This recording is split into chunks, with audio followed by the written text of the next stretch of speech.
Bonjour à tous, vidéo consacrée aujourd'hui à une souris, elle est signée Corsair, c'est une nouveauté, elle se nomme la Glaive RGB. Elle s'adresse aux joueurs amateurs de FPS et se propose d'avoir une forte personnalisation. Il sera possible d'agir sur plusieurs critères, dont son rétroéclairage RGB, sa mécanique, en particulier avec la possibilité de gérer le nombre de DPI à la volée. On a un moteur plutôt impressionnant, 16 000 DPI, et on retrouve également une ergonomie qui est modifiable afin de pouvoir augmenter sa prise en main. Bref, pas mal de petites choses, c'est assez intéressant. Elle se positionne par contre sur le haut de gamme, 79,90 €. Donc présentation de cette glaive RGB en attendant le test complet sur Jimfo.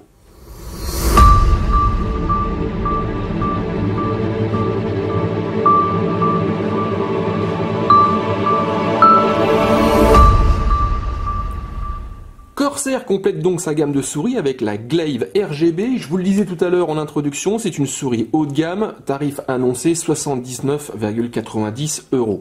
On a une souris au design assez épuré, on a un système de courbes, pas de ligne, pas de cassure, donc du coup elle est un petit peu passe-partout, ce qui est assez agréable, sans toutefois oublier un petit côté racé, déjà mis en évidence par ce rétroéclairage que je vais détailler, mais également par la présence d'aluminium qu'on va retrouver à l'avant ou encore au niveau de la molette. Côté équipement, 6 boutons, 2 au niveau du pouce, ça c'est pour des actions rapides. Pourquoi? Elle s'adresse principalement aux joueurs de FPS. On retrouve également les classiques droite, gauche, au niveau de la molette qui est cliquable, et celle-ci profite également d'un revêtement caoutchouté, rugueux, ça c'est pour la prise en main et éviter les phénomènes de glisse. On retrouve enfin sur le haut un bouton permettant de sélectionner à la volée le nombre de DPI, donc la résolution de la souris.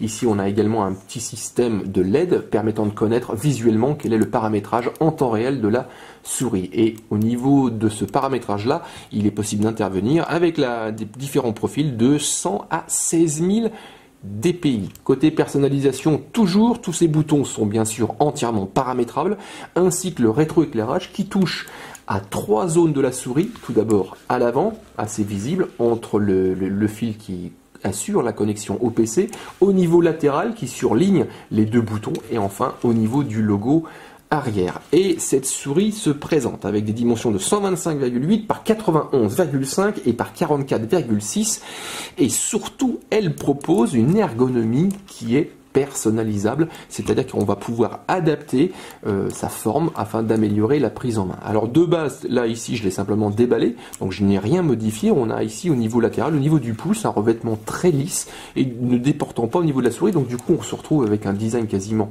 symétrique entre la droite et la gauche. Et au niveau bundle, je vais vous montrer ça, Corsair propose 2 autres possibilités, l'un avec une surface beaucoup plus importante, tandis que l'autre la surface est moins présente. Par contre dans les deux cas on retrouve un revêtement qui n'est plus lisse mais qui est rugueux, toujours pareil, pour augmenter la prise en main. Et ce système est donc interchangeable et de manière très simple puisqu'on a un système d'aimantation, donc là je vais vous montrer.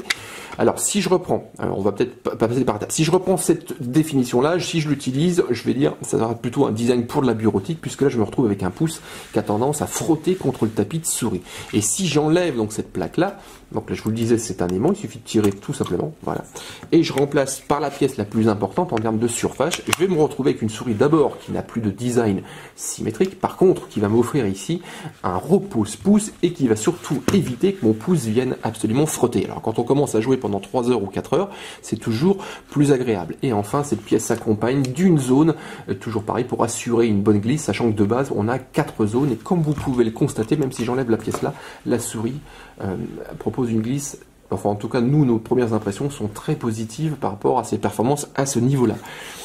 Donc cette Glaive RGB débarque, 79,90 € et je vous propose qu'on se retrouve très prochainement au niveau d'une Jimfo pour davantage de détails et surtout nos conclusions par rapport à son usage dans différents types de contextes. Et juste avant qu'on se quitte, je voulais tous vous remercier parce que vous êtes de plus en plus nombreux à nous regarder, donc on est absolument ravis. Et surtout si vous aimez ce qu'on fait, bah, n'hésitez pas, laissez un petit like, ça fait toujours plaisir, et les commentaires restent toujours ouverts, donc si vous avez des remarques ou si vous voulez par exemple qu'on fasse certains types de vidéos particulières, eh ben, laissez-nous des commentaires, on les lit absolument tous. Donc vis-à-vis de cette souris, rendez-vous prochainement sur Jimfo pour un test complet. C'était la Glaive RGB signée Corsair.